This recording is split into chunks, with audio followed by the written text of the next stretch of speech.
கொஞ்சம் யோசிச்சு பாருங்களேன்.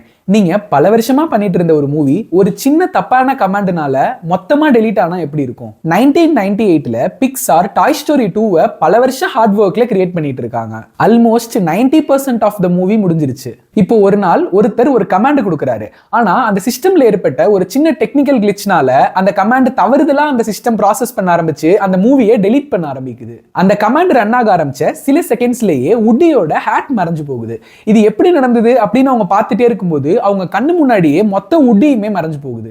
அவங்க கொஞ்சம் கூட யோசிச்சு ரியாக்ட் பண்றதுக்கு முன்னாடி 2 நிமிஷத்துக்குள்ளாரையே மொத்த மூவியுமே அந்த சிஸ்டம்ல இருந்து டெலீட் ஆயிருது. இப்போ அந்த கம்பெனி என்ன யோசிக்கிறாங்கன்னா, அவங்க ஒரு பேக்கப் சிஸ்டம் வச்சிருந்தாங்க. அது வீக்லி ஒன்ஸ் அந்த சிஸ்டம் மொத்தமா பேக்கப் எடுக்கும். ஸோ அந்த பேக்கப் எடுத்துக்கலாம், இந்த லாஸ்ட் ஒரு வாரம் பண்ண ஒர்க்கு மட்டும் மறுபடியும் முதல்ல இருந்து பண்ணிக்கலாம் அப்படின்னு நினைச்சு அந்த பேக்கப் ஃபைலுக்கு போறாங்க. அப்படி போய் பார்க்கும் பொழுது அவங்களுக்கு ஒரு பெரிய அதிர்ச்சி காத்துட்டு இருக்கு. அது என்னன்னு பார்த்தீங்கன்னா, லாஸ்ட் 3 வாரமா இந்த பேக்கப் ஃபைல் கரப்ட் ஆயிருக்கு. இப்படி கரப்ட் ஆனதுனால இதுக்கு முன்னாடி வரைக்கும் பேக்கப் ஆயிருந்த எல்லா ஃபைலுமே எம்டி ஆயிருது.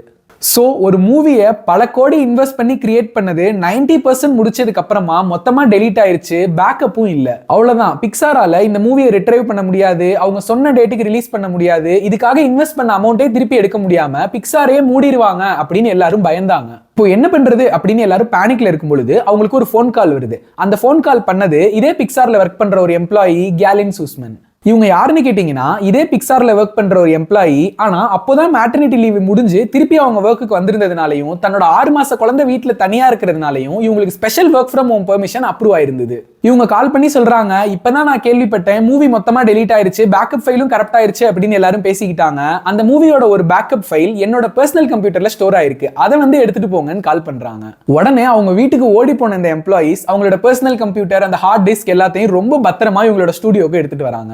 இப்போ இவங்க இதுவரையும் பண்ணிருந்த மொத்த ஒர்க்கோட ஒரு சிங்கிள் பேக்கப் இவங்களுக்கு கிடைச்சிருக்கு. இப்போ அந்த ஒரு பேக்கப் ஃபைல்ல இருக்கிற மூவியை ரிட்ரைவ் பண்றாங்க. இதுல சேலஞ்ச் என்னன்னு பாத்தீங்கன்னா, அந்த பேக்கப் ஃபைல்ல மொத்தம் 30,000 ஃபுட்டேஜ் இருக்கு. ஆனா ஒவ்வொன்றும் ஆர்டர்லயே இல்லாம மிஸ்அலைன் ஆகி இருக்கு.